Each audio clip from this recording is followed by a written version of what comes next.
नमस्कार दोस्तों। डेट आज की 12 मार्च 2026 है। स्वागत है आपका एटोरियल डिस्कशन में। तीन इश्यूज आज हम डिस्कस करेंगे, तीनों एग्जाम पर्सपेक्टिव से काफ़ी इंपॉर्टेंट है। सबसे पहले आर्टिकल डिस्कस करेंगे इंडिया के अर्थक्वेक जोनिंग से संबंधित। अब वैसे तो देखो ये आर्टिकल द हिंदू में है, बट इंफॉर्मेशन सफिशिएंट नहीं है आपको पूरा समझाने के लिए, तो दो तीन आर्टिकल को ना कंपाइल करना पड़ेगा ताकि ये पूरा कंसेप्ट आपको अच्छे से मैं समझा सकूँ। दूसरा आर्टिकल इंडिया के फ्यूल क्राइसिस के बारे में।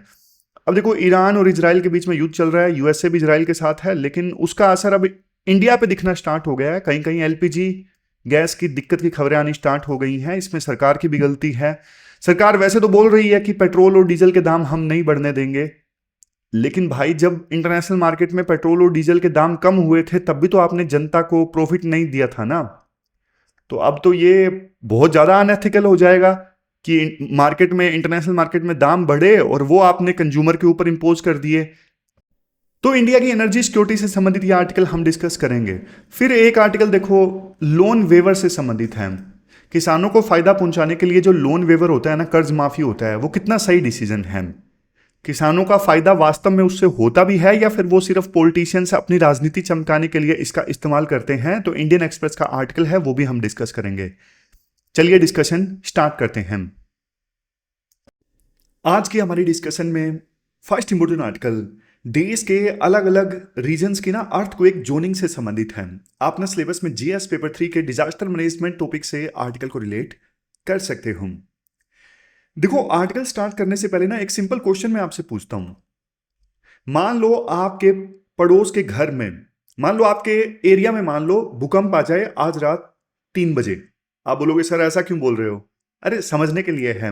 मान लो आपके मोहल्ले में रात को 3 बजे अर्थक्वेक आ जाए, तो आपके एक मोहल्ले का जो घर है वो कितना सेफ है उस अर्थक्वेक को झेलने के लिए? समझ रहे हो? कैसे पता लगेगा? इसके लिए ना ब्यूरो ऑफ इंडियन स्टैंडर्ड्स ना नेशनल बिल्डिंग कोड सेट करती है।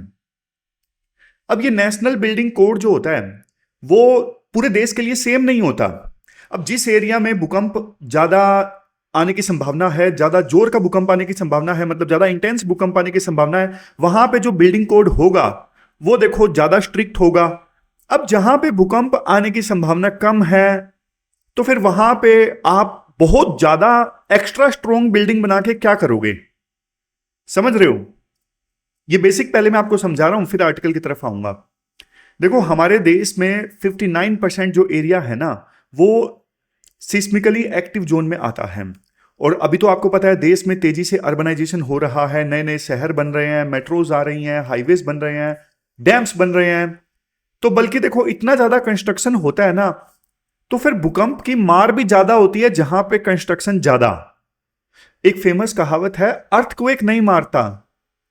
अर्थक्वेक से लोग नहीं मरते, लेकिन अर्थक्वेक से जो बिल्डिंग्स हिलती हैं ना, कंक्रीट का स्ट्रक्चर गिरता है, उससे लोग मरते हैं। तो अर्बनाइजेशन ज्यादा हो रहा है तो मतलब अर्थक्वेक का असर भी ज्यादा होगा। तो देखो बिल्डिंग कोड सेट करता है BIS, bureau of Indian standards. इन्होंने देखो 30-40 साल पहले देश के अलग अलग रीजन्स को ना अर्थक्वेक जोन में डिवाइड किया था। लेकिन 30-40 साल पहले देखो सिचुएशन अलग थी, उतना अर्बनाइजेशन नहीं था, उतनी टेक्नोलॉजी नहीं थी। तो उस समय देखो इंडिया को ना 4 जोन्स में डिवाइड किया गया था। Zone second lowest risk, zone third moderate risk, zone 4 high risk, zone 5 highest risk. Zone second में ये आते थे Deccan plateau, south India, Madhya Pradesh, parts of Maharashtra. ये देख लीजिए, ये पहले का क्लासिफिकेशन था, ये याद करिएगा। ये आउटडेटेड हो गया था क्योंकि एक बार किसी इलाके को किसी जोन में डाल दिया तो वो वहीं रहेगा, बेशक वहां पे कितनी ही कंस्ट्रक्शन ज्यादा हो जाए, कुछ फर्क नहीं पड़ता। और एक चीज ये भी देखो ना, ये पुराना ओल्ड सिस्टम इसलिए भी बेकार था।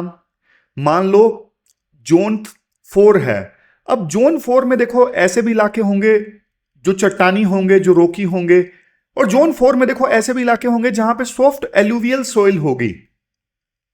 तो पूरे जोन में सेम सिचुएशन तो नहीं हो सकती ना भाई। समझ गए? तो कहने का मतलब यह है ये पुराना जो सिस्टम था वो खराब था। फिर बीआईएस ने ना पिछले साल एक नया फ्रेमवर्क अडॉप्ट किया जिसे बोलते हैं पीएसएचए, यानी प्रोबेबिलिस्टिक सिस्मिक हैजार्ड असेसमेंट। अब ये नया तरीका था जो बीआईएस ने पिछले साल एडॉप्ट किया। इसमें देखो तीन चीजें होती हैं। एक तो हिस्टोरिकल डेटा उठाया जाता है कि पिछले 500 सालों में उस रीजन में कितने अर्थक्वेक आए हैं, कितनी इंटेंसिटी के साथ आए हैं।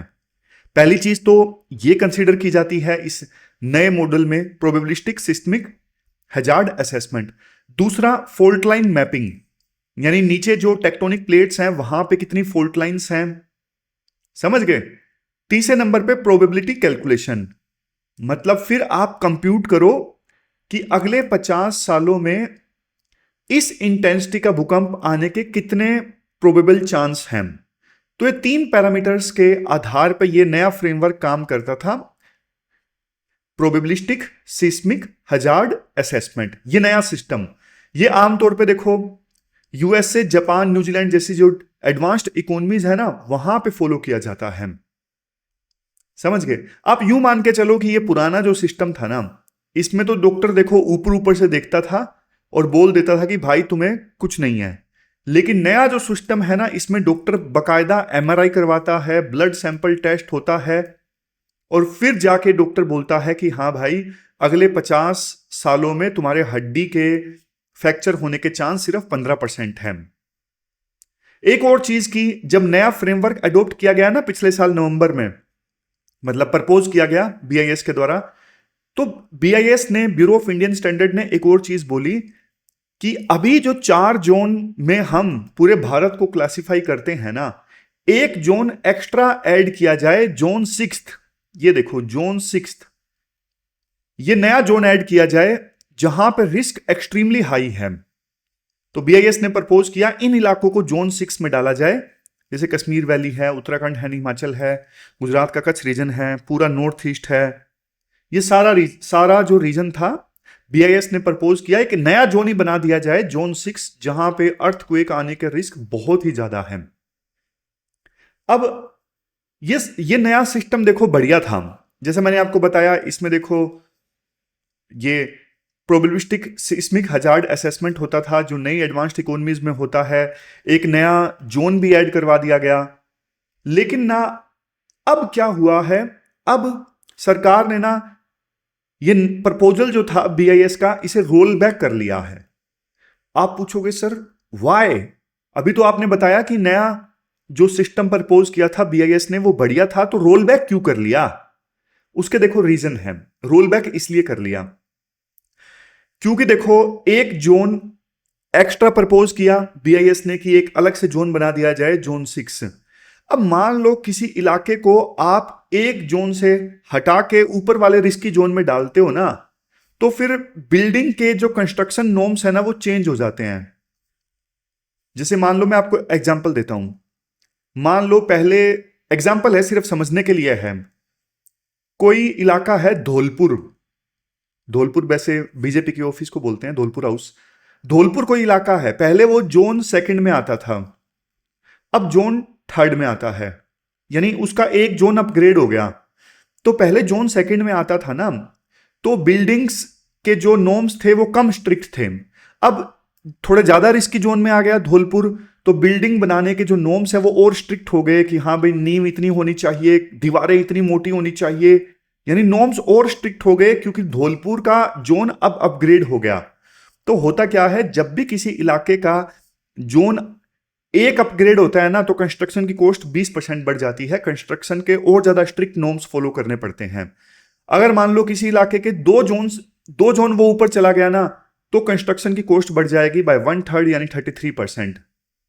भाई एक मिडिल क्लास की फैमिली है फॉर एग्जांपल श्रीनगर में, पहले वो 30 लाख में अपना 3 कमरों का घर बना सकती थी, लेकिन अब कॉस्ट आएगी 40 लाख, यानी 10 लाख कंस्ट्रक्शन की कॉस्ट बढ़ गई। चलो बात एक घर की नहीं है, हजारों घरों की है, लाखों घरों की है। अब जैसे डैम है हमारे देश में 5700+ बड़े बड़े डैम्स हैं, अब कई हाई रिस्क जोन में आते हैं।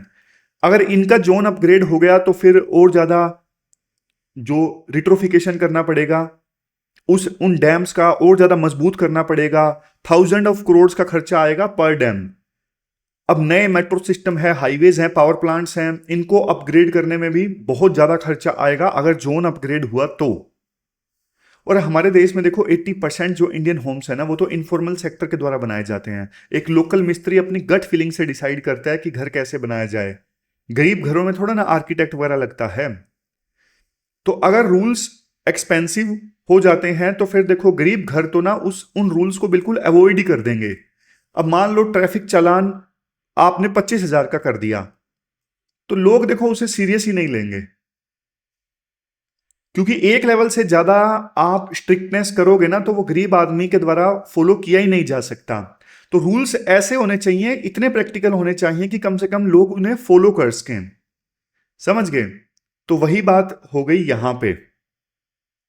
और देखो मतलब चूंकि प्रैक्टिकल नहीं था नई जोनिंग को इंप्लीमेंट करना, और अर्थक्वेक से हमें लोगों को बचाना भी था, तो इसलिए सरकार ने बोला कि हम इसे रोल बैक कर रहे हैं फिलहाल के लिए।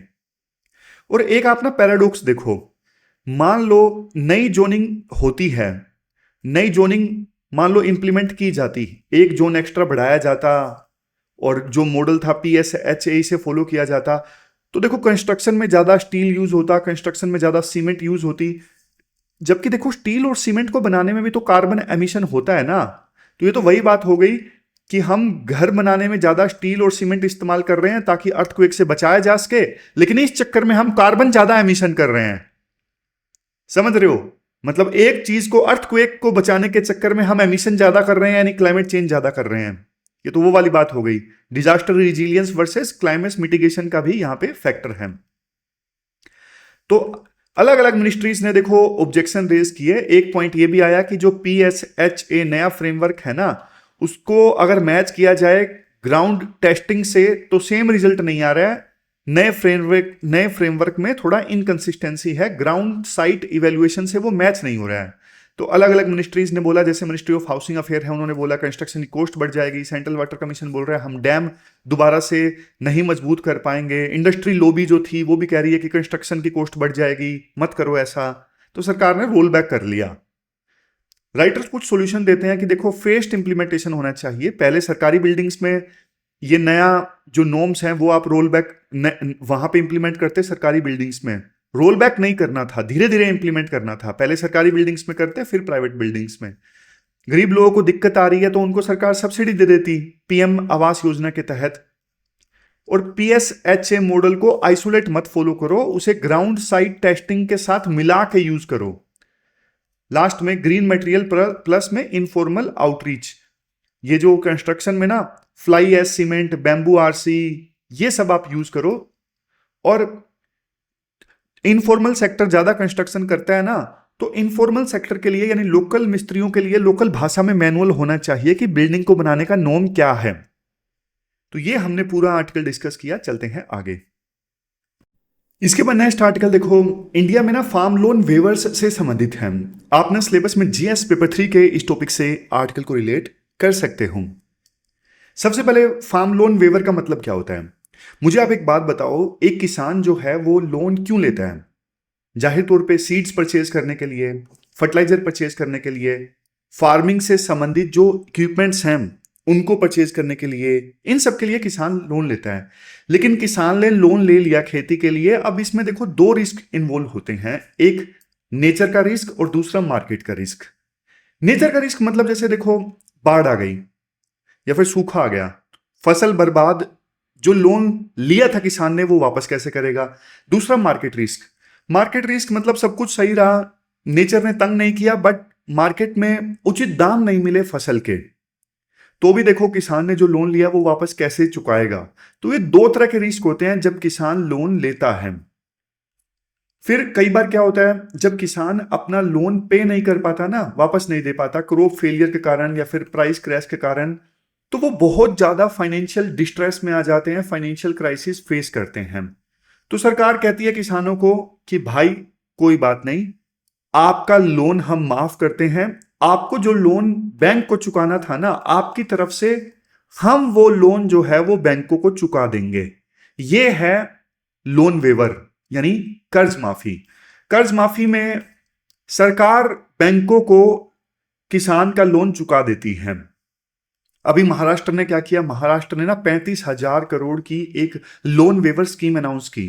35,000 करोड़ में से देखो 20,000 करोड़ तो उनके लिए जो लोन डिफाल्टर हैं, जिन्होंने लोन अपना वापस दिया ही नहीं बैंकों को, वो लोन डिफॉल्टर हैं, तो उनका 20,000 करोड़ सरकार कहती है हम चुकाएंगे बैंकों को। बाकी देखो वो लोग जो अच्छे थे, जिन ऑनेस्टली जिन्होंने अपना लोन चुका दिया बैंकों को, अब सरकार कहती है कि भाई आपको ऐसा ना लगे कि क्या हमने गलती कर दी लोन चुका के बैंकों को, अगर हम नहीं चुकाते तो हमारा भी माफ हो जाता, तो उनके मन में यह भाव ना आए, इसलिए सरकार कहती है कोई बात नहीं, आपने लोन चुका दिया, आपने भी अच्छा काम किया, आपको हम उस चीज का रिवॉर्ड देंगे, पर किसान सरकार ऐसे लोगों को 50,000 रुपए का अमाउंट देगी उनका ऑनेस्टी का सम्मान करने के लिए। समझ गए? ये वो ऑनेस्ट पेयर्स हैं जिन्होंने ईमानदारी से बैंकों का लोन चुका दिया, तो इनको भी सरकार इनाम दे रही है। अब देखो इतिहास की बात करें, पास्ट में नेशनल लेवल पे कौन कौन से फार्म लोन वेवर हुए हैं। 1990 में हुआ था, एक 2008 में हुआ। अब कितना खर्चा आया 1990 के लोन वेवर पे, कितना खर्चा आया 2008 के लोन वेवर पे, ये नेशनल लेवल की बात कर रहे हैं, वो हमारे लिए इंपॉर्टेंट नहीं है। बस आप इतना याद रखिए 2 बार हुआ है नेशनल लेवल पे लोन वेवर, और दोनों ही बार इसलिए हुआ क्योंकि तुरंत के तुरंत इलेक्शन होने वाले थे। 1990 वाला जो लोन वेवर हुआ वो 1991 के इलेक्शन से पहले हुआ। 2008 वाला लोन वेवर 2009 के इलेक्शन से पहले हुआ। बाद में देखो 2014 में सरकार कहती है कि हम लोन वेव नहीं करेंगे, मतलब लोन माफी हम नहीं देंगे, किसानों का फायदा हम दूसरी जगहों से करवाएंगे। लेकिन देखो स्टेट लेवल पे ये लोन वेवर ना अभी भी चल रहा है। 10 राज्यों ने ना कर्ज माफी की अपनी अपनी स्कीम लॉन्च की, आंध्र प्रदेश, तेलंगाना, यूपी, पंजाब, राजस्थान, एमपी, छत्तीसगढ़ और कुछ और भी राज्य है। इन 10 राज्यों का मिला के टोटल जो लोन वेवर पे खर्चा आया 2,40,000 करोड़। अब देखो आरबीआई का ना एक वर्किंग ग्रुप है जो ये कहता है कि 10 राज्यों में से 8 राज्य ऐसे थे जिन्होंने लोन वेवर की अनाउंसमेंट की, क्योंकि 90 दिनों के अंदर अंदर इलेक्शन स्टार्ट होने वाले थे। सोच के देखो, यानी ऑलमोस्ट हर राज्य कर्ज माफी दे रहा है इलेक्शन जीतने के लिए। तो कर्ज माफी को ना एग्रीकल्चर पॉलिसी के तौर पे नहीं इस्तेमाल किया जाता, इलेक्शन जीतने के लिए इस्तेमाल किया जाता है।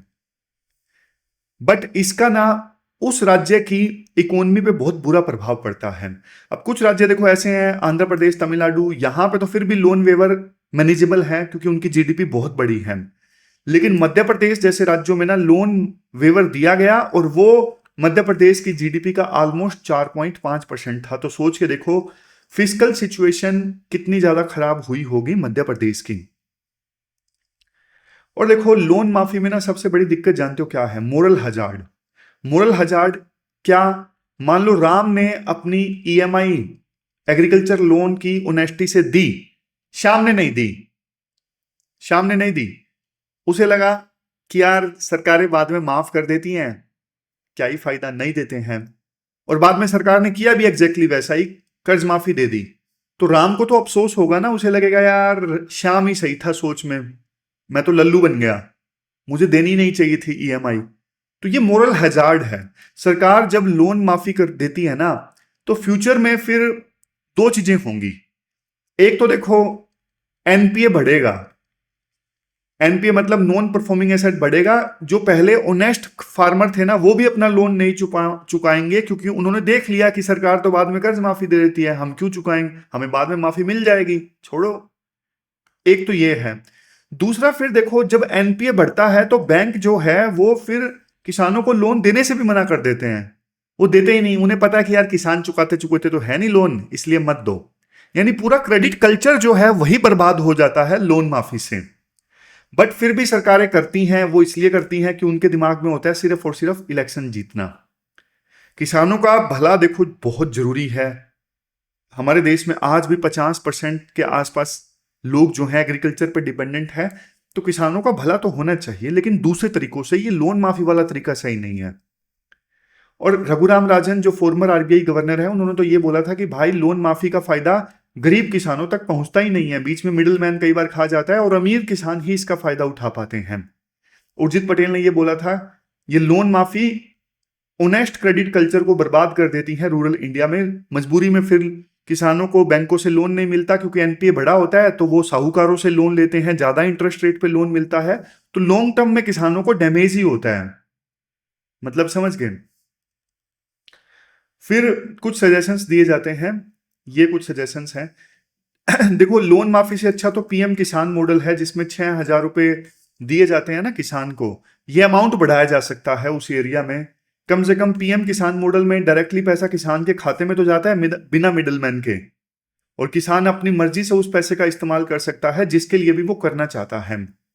और सोच के देखो, जितना सरकार पैसा खर्च कर रही है लोन माफी में, उतना इरिगेशन पे खर्च किया जा सकता था, उतना एग्री रिसर्च पे खर्च किया जा सकता था, उतना ऐसे तरीकों पे खर्च किया जा सकता था जिससे एग्रीकल्चर में ना लॉन्ग टर्म ग्रोथ आए, एग्रीकल्चर सेक्टर ओवरऑल बढ़े।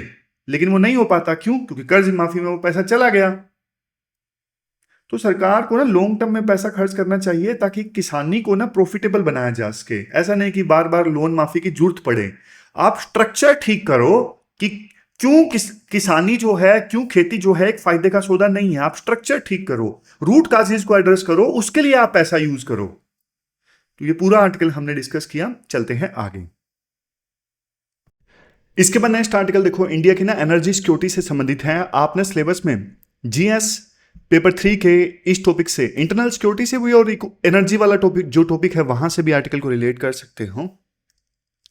देखो, आपको एक चीज तो पता है, इंडिया अपनी ऑयल संबंधित नीड्स के लिए ना इंपोर्ट पे डिपेंडेंट है। 90% जो अपनी ऑयल संबंधित नीड्स है ना वो इंपोर्ट से ही पूरी होती हैं। और प्राइमरी सोर्स क्या है?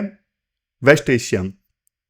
अगर मान लो एक दिन का भी सप्लाई डिसरप्शन हो जाए ना, एक दिन भी अगर मान लो ऑयल की सप्लाई ना आए, तो फिर अपनी इकोनॉमी हिट करती है। और आपको पता है हमारी इकोनॉमी ना 6 से 8% की रेट से ग्रो कर रही है, तो ऑयल की जो डिमांड है वो भी ज़्यादा हो रही है। अब आपको पता है ये जो स्ट्रेट ऑफ हॉर्मज है ना, ये कर दी ईरान ने बंद युद्ध के कारण। अब ये जो स्ट्रेट ऑफ हॉर्मज है ना, ये देखो पर्शियन गल्फ और गल्फ ऑफ ओमान को आपस में कनेक्ट करता है। एक बहुत नैरो सा सी कॉरिडोर है, जैसे मैंने आपको बताया। अब ये स्ट्रेट ऑफ हॉर्मज बंद होता है ना, तो इंडिया की बहुत सारी जो ऑयल की सप्लाई है वो फिर हिट करती है। इंडिया तक ऑयल नहीं पहुंच पाता, गैस नहीं पहुंच पाता, ये दिक्कत है। और अभी यही हो रहा है। वैसे सरकार ने देखो एक अच्छी चीज़ ये की थी, इथेनॉल ब्लेंडिंग प्रोग्राम चलाया था। पेट्रोल में ये इथेनॉल वगैरह ऐड किया जाता है, लेकिन उससे प्रॉब्लम सोल्व नहीं होती, उससे उतनी ज़्यादा प्रॉब्लम सोल्व नहीं होती। और पता क्या, जब यूक्रेन रशिया वार स्टार्ट हुआ था ना, तो इंडिया ने रशिया से तेल सस्ता लेना स्टार्ट कर दिया था। बट यूएसए ने हमारे ऊपर 50% टैरिफ लगा दिए और इंडिया को झुका दिया। इंडिया ने मना कर दिया यूएसए के कहने पे कि हम रशिया से तेल नहीं परचेज करेंगे। 50% टैरिफ के दबाव में हमने ये फैसला लिया और रशिया से सस्ता तेल लेने से मना कर दिया। अब चूंकि देखो ग्लोबल में ना, मतलब वर्ल्ड में ऑयल की सप्लाई जो है वो प्रभावित हुई है, तो यूएसए हमें खुद बोल रहा है कि भाई तुम रशिया से तेल परचेज कर लो। लेकिन यार क्वेश्चन ये उठता है कि रशिया अब हमें सस्ता तेल देगा? पहले तो हमने उनको धोखा दे दिया, मतलब यूएसए के कहने पे हमने उनसे सस्ता तेल लेने से मना कर दिया। अब जरूरत पड़ी तो यूएसए इंडिया को अलाउ कर रहा है कि तुम ले लो भाई रशिया से। बट रशिया की भी कोई सेल्फ रिस्पेक्ट होगी भाई। आप बोलोगे सर सेल्फ रिस्पेक्ट कुछ नहीं होता, इंटरनेशनल रिलेशंस में फायदा होता है सिर्फ। बात देखो ठीक है, लेकिन बात यहाँ पे ग्रुपिंग की भी है ना, कि अब ये रशिया पे डिपेंड करता है उसको कितनी ज़्यादा जरूरत है। वो जब इंडिया ने यूएसए के दबाव में रशिया से लेना मना किया था, तो उसको वो चीज़ कैसे लगी, अब उसको कितनी ज़्यादा जरूरत है, बहुत सारे फैक्टर्स पे डिपेंड करता है। समझ गए? फिर राइटर एक बात ये बोलते हैं, इंडिया ने ना एक बढ़िया स्कीम लॉन्च की थी, प्रधानमंत्री उज्ज्वला स्कीम। जो गरीब परिवार थे ना, उनको भी एलपीजी का कनेक्शन देने की स्कीम थी। अब इससे फायदा ये हुआ, घर घर में तो एलपीजी के कनेक्शन आए, लेकिन सरकार ने ना कनेक्शन बढ़ाने पे तो फोकस किया, लेकिन रिजर्व पे फोकस नहीं किया, सप्लाई पे फोकस नहीं किया। तो आज इसका असर क्या हो रहा है, थोड़ा सा भी सप्लाई हिट हुई ना तो वो दिखना स्टार्ट हो गया है मार्केट्स में। मतलब ऐसी खबरें आ रही हैं कहीं कहीं पे जो एलपीजी गैस है वो नहीं मिल पा रही है। और इस चीज में ना सरकार ने भी बढ़िया रोल प्ले नहीं किया। जब देखो ऐसी खबरें आती हैं ना, तो कम्युनिकेशन बहुत क्लियर होना चाहिए, लेकिन सरकार ने कम्युनिकेशन ही नहीं क्लियर किया कि हाँ भाई एलपीजी गैस की कोई कमी नहीं है।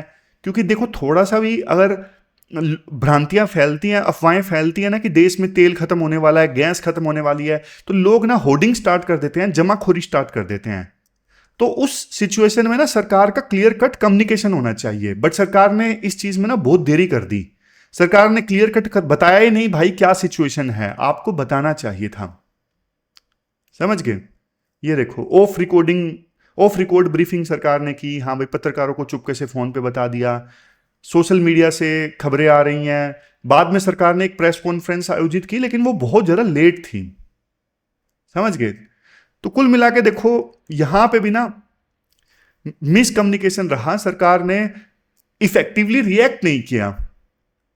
तो फ्यूचर में देखो सरकार को ना 4-5 चीजों का ख्याल रखना होगा। एक तो एनर्जी डाइवर्सिफिकेशन, आप सिर्फ एक जगह से सप्लाई पे डिपेंड नहीं हो सकते, आपको अपनी सप्लाई डाइवर्सिफाई करनी होगी। अलग अलग रीजन से आपको तेल गैस परचेज करने पड़ेंगे, और हमारे देश में जो स्ट्रेटेजिक पेट्रोलियम रिजर्व है ना, इन्हें भी हमें स्ट्रोंग करना पड़ेगा। ज्यादा तेल हम स्ट्रोंग करके रखें, ज्यादा मतलब स्टोरेज जो है वो मजबूत हो, ज्यादा तेल हम स्टोर करके रख सके इमरजेंसी सिचुएशन से निपटने के लिए। फिर देखो, असर्टिव डिप्लोमेसी अपनाने की जरूरत है। हमने यूएसए के दबाव के चलते रशिया से तेल लेना बंद कर दिया, जबकि देखो यूएसए की सुप्रीम कोर्ट का फैसला आने वाला था। बाद में यूएसए की सुप्रीम कोर्ट का फैसला आया भी, जिसमें उन्होंने टैरिफ को कम कर दिया, लेकिन इंडिया ने तो घुटने टेक दिए ना। अब जो देश देखो घुटने टेक देता है ना, उसकी इज्जत भी कम हो जाती है। इसलिए हमें थोड़ा और वेट करना चाहिए था। फिर पॉलिसी मेकिंग भाई होलिस्टिक होनी चाहिए। प्रधानमंत्री उज्ज्वला योजना तो आपने लॉन्च कर दी, लेकिन उसकी सप्लाई भी देखो, उसका रिजर्व भी देखो, सब कुछ देखो। तो ये इंपॉर्टेंट पॉइंट्स हैं जो हमें निकालने हैं इस आर्टिकल से। तो ये पूरा आर्टिकल हमने डिस्कस किया एनर्जी सिक्योरिटी से संबंधित। अब लास्ट में क्वेश्चन देख लीजिए जो आपको अटेम्प्ट करना है। ये क्वेश्चन देखो आपको लास्ट में अटेम्प्ट करना है। अर्थक्वेक जोनिंग से संबंधित आर्टिकल जो हमने डिस्कस किया था ना, उसी से संबंधित ये क्वेश्चन है। तो ये थी हमारी आज की डिस्कशन। कल मिलते हैं फिर से एक नई डिस्कशन के साथ। तब तक आप अपना ध्यान रखिए, अच्छे से पढ़िए। Thank you very much for discussion.